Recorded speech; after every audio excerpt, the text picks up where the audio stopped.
everybody, this is Annie, and today I am with Heidi, Alina, and Buddy, and we're visiting Seattle Humane. Welcome to Animal Bond Academy. Woo! Woo!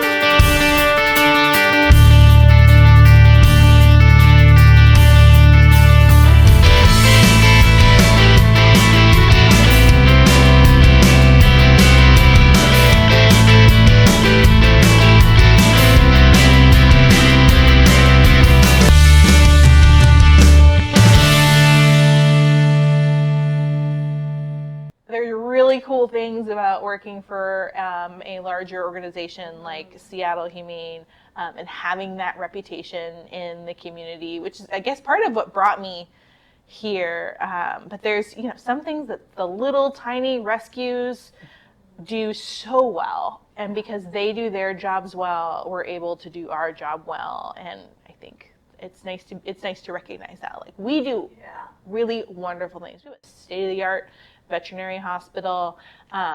We have the name and the brand that there's community will behind us. If we are suggesting something, people listen. Yeah, so my journey really starts with my first kitten when I was 6 years old. I had been asking for a cat since I could talk, and I grew up with a dog.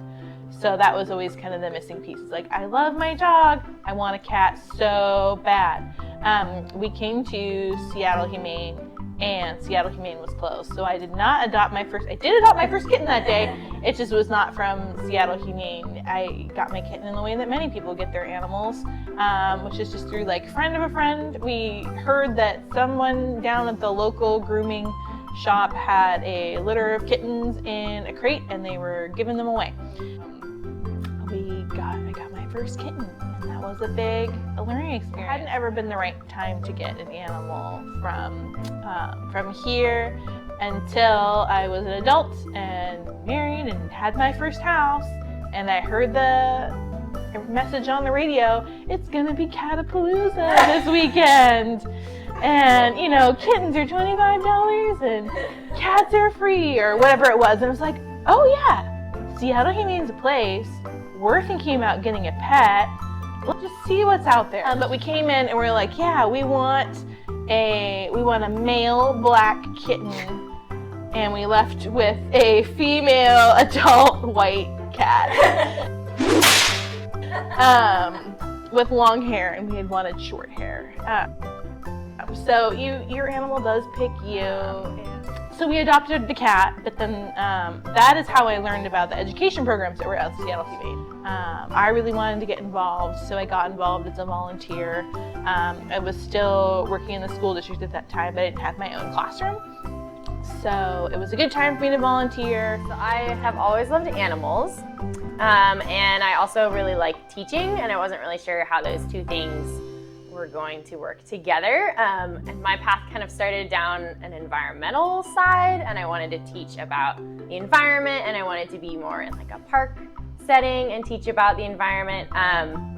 But I knew I didn't want to teach in schools, so trying to find like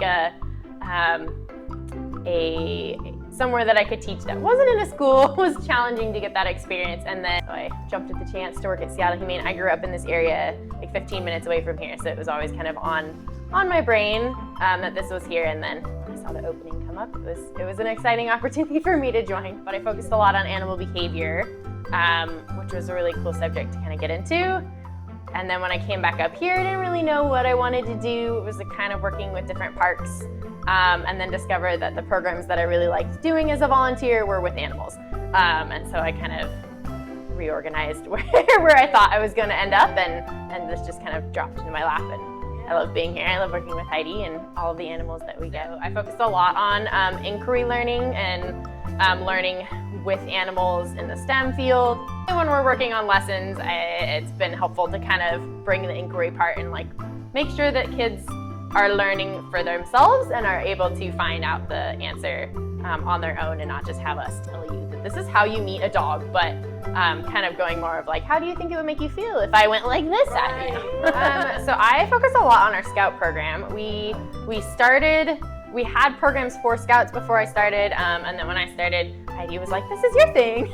We do badge workshops, so each Scout level has a different pet-related badge that they are working on, and so it was really fun to Scouts really have it laid out as to what exactly they have to hit to get that badge, and so it was kind of nice to be able to, this is what we have to teach you. But we do a lot of pet like needs and health.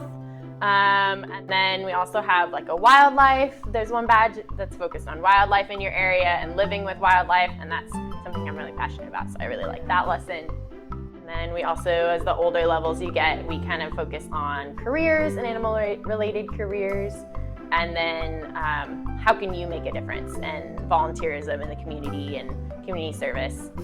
As they get older. So yeah, the role of our department is really to find a way for youth and families to engage with us, even if they're not at that point where they're ready to adopt an animal. Because like I said, we have great adopters and we're so happy when people adopt, but that's not for everybody all the time. And the same with volunteering in our shelter, that's not always for everybody all the time, but there's always a way to make a difference. It doesn't matter how young, it doesn't matter how old.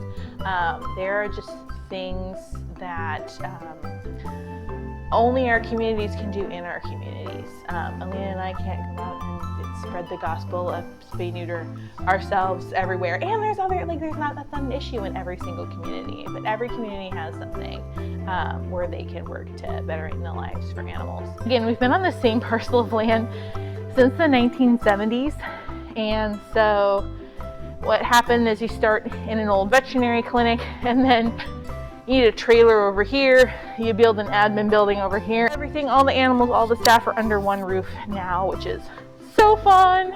Red Cross comes out and does person CPR and training for staff, but then there wasn't a certifying group who would do pet CPR with us, and so Heidi learned the curriculum and is able to give the curriculum to those who are interested in. Yeah, but we do, when we have old veterinary instruments, I collect those so that we can give them we can check them out. Yeah. We get lots of syringes with and without needles that are technically expired for pet use, but we get to use them, and the older kids get to practice giving oranges, injections, and then younger kids we do just measuring without a needle, and we measure with juice, and that way they get to practice the skill of using a syringe, and then get the fun of injecting or squirting the juice into their own mouths. And we get a lot of suture material from our vets who, when it expires, then we get to use it on bananas. Oh man. We are just starting a book club this summer. We're super excited about it. Brought this book. Yeah, I love that book. It's all about dogs, which is a cat person. Personally insulting just a little bit. But it covers on just so many things, from basic needs to other issues that animals are facing in the United States and around the world.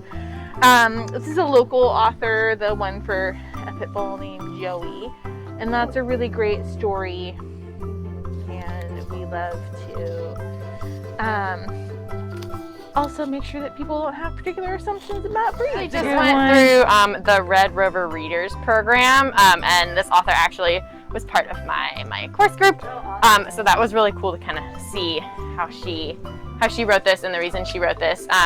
So that program's really exciting. Yeah, these are all Griffin Press books. Okay. And for a younger audience, so No Shelter here is definitely like kind of middle school. For a younger audience, I love these. This is what I was talking about. This one's one about cats, spay and neuter, and this one's about dogs, spay and neuter.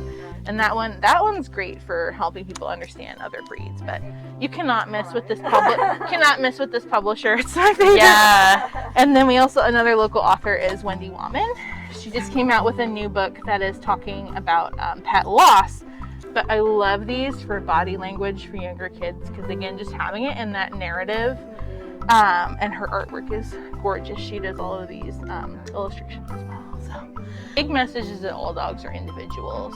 So, regardless of whether you personally had a positive or negative experience with a certain way that a dog looks, which I think that goes the other way too. In any area, the dogs that have the most bites are the dogs that are most commonly owned by people. So if you look at like the bite statistics for golden retrievers and cocker spaniels, they are they're pretty high, right? Because people might think that, oh yeah, you're wonderful, I've had such a great relationship before, I'm gonna cross your boundary and I'm gonna get a bite, right? So there's that side of it too. And then there's the other side of like, well, I've seen pit bulls on TV, or I got chased by one once. The only time I've been bit was by a Chihuahua, and you best believe that that is in my... Me too. I am a little skeptical anytime I see those little guys. So just reminding everyone that, hey, like, you might have had this experience, but that doesn't mean that you know like this animal in this situation. With like, if talking about breeds, a lot of times if we're talking with kids and their parents are in the room, I definitely see kind of like a, oh, we're talking about this type of dog, and then the parents are like, oh yeah, that's right, I guess I have been like telling my kid all these bad things to not approach, and then this person tells them that like each dog is different. Yeah, so this is our Max Mobile. It's named Max, yeah, M-A-X, and it's named after this poodle. This black poodle right here is Max, and his family donated a good portion of the money to buy this beautiful vehicle, and then other people who've also sponsored the vehicle have their pets here. And yeah, it used to just be like a transport bus. So we'll get to look inside. It's definitely a lot different. This little awning pops out, and then these garage door opens as well, and then you'll get to see the windows that are inside. You can see how this is hooked up to a generator at the back. Usually once cats are moved on to the Maxmobile, that's their home until either it's demonstrated that that's not a good place for them to be anymore, or until they get adopted, right? So in normal operating conditions, the Maxmobile is doing adoption visits 5 days a week and education visits on Mondays and Tuesdays. So the cats are constantly getting care, socialized, things like that. You can see how it's set up.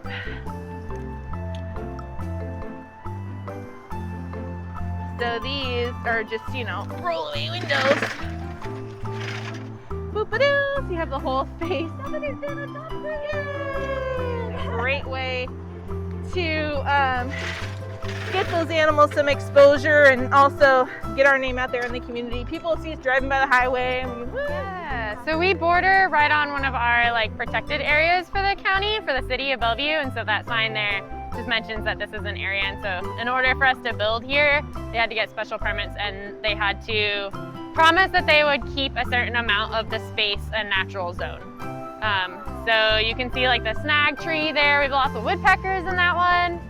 So I like this area because it kind of incorporates all of it, and that we're not just like here for our like pets, but we also work really hard to keep the native wildlife and environment. Yeah, mostly these are dog walking trails, so they try hard to keep like extraneous people off the trails. We've definitely had public come and be like, oh, these are such great trails, like, but this isn't really for you. But it's ours. We'll be respectful. And yeah, there's a couple, so there's some areas where it's just like wider, so definitely I'll go down there. And I started in May, so it was like when it was starting to get hot, I was like definitely wanting to do that. And there's a little stream down there. Supposedly salmon use that stream. I haven't seen them fish in it yet, but I believe them. Trout definitely do. Trout. So these are those guillotine doors, so then it connects back to the other side. Hi, Daisy. Oh, Daisy, you're a nice dog. Look at your butt. It's like, I went to the sniff hole. Do you have, Yeah, so for barrier frustration, we have that, the frosted, but then there's still the sniff. Nice things about these, if you go in there, it's a lot harder to like hear and see other dogs, whereas if you're in one of the dorm style, it's definitely like whoever's in there you're aware of. Yes. So this area is structured to be a public area, and then there's areas in the back that are typically closed to the public. I am your puppy. Oh. Hi, Mia.